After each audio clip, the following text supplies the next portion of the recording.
नमस्कार दोस्तों। सरकारी कर्मचारियों और पेंशनर्स के लिए एक बड़ी खबर सामने आई है। बकाया महंगाई भत्ता यानी डीए के भुगतान को लेकर अब मामला सीधे सुप्रीम कोर्ट में पहुंच गया है और पश्चिम बंगाल की ममता सरकार ने कोर्ट से समय सीमा बढ़ाने की मांग कर दी है। दरअसल सुप्रीम कोर्ट ने हाल ही में पश्चिम बंगाल सरकार को आदेश दिया था कि वो सरकारी कर्मचारियों को 2008 से 2019 तक का बकाया डीए चुकाए। कोर्ट ने साफ कहा कि डीए कोई सुविधा नहीं बल्कि कर्मचारियों का कानूनी अधिकार है।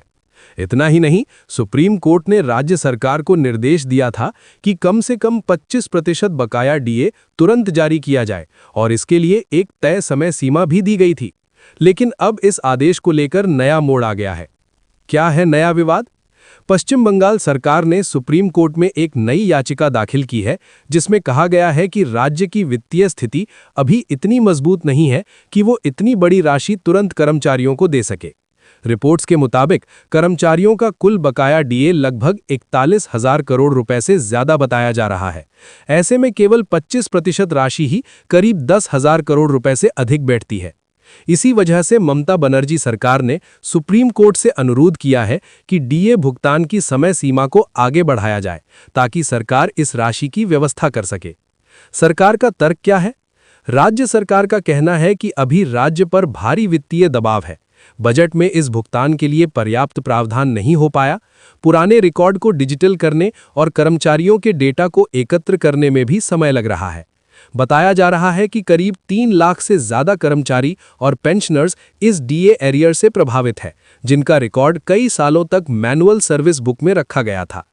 इसी वजह से सरकार ने सुप्रीम कोर्ट से अतिरिक्त समय देने की अपील की है। कर्मचारियों की प्रतिक्रिया? दूसरी ओर कर्मचारी संगठनों का कहना है कि वे पिछले कई सालों से अपने बकाया डीए का इंतजार कर रहे हैं और कोर्ट के आदेश के बाद उन्हें उम्मीद थी कि अब भुगतान जल्द होगा। कर्मचारी यूनियनों का कहना है कि अगर सरकार आदेश का पालन नहीं करती है तो अवमानना की कार्रवाई भी हो सकती है।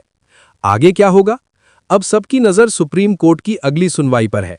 कोर्ट ये तय करेगा कि क्या राज्य सरकार को भुगतान के लिए अतिरिक्त समय दिया जाए या फिर सरकार को तुरंत आदेश का पालन करना होगा। अगर कोर्ट समय देता है तो डीए भुगतान की प्रक्रिया धीरे धीरे शुरू हो सकती है, लेकिन अगर कोर्ट सख्त रुख अपनाता है तो सरकार पर तुरंत भुगतान का दबाव बढ़ सकता है। कर्मचारियों के लिए बड़ा संदेश। इस पूरे मामले ने एक बार फिर ये साफ कर दिया है कि महंगाई भत्ता कर्मचारियों का कानूनी अधिकार है और इसे लंबे समय तक रोका नहीं जा सकता। अब देखना होगा कि सुप्रीम कोर्ट इस मामले में आगे क्या फैसला देता है और लाखों कर्मचारियों को उनका बकाया डीए कब तक मिल पाता है।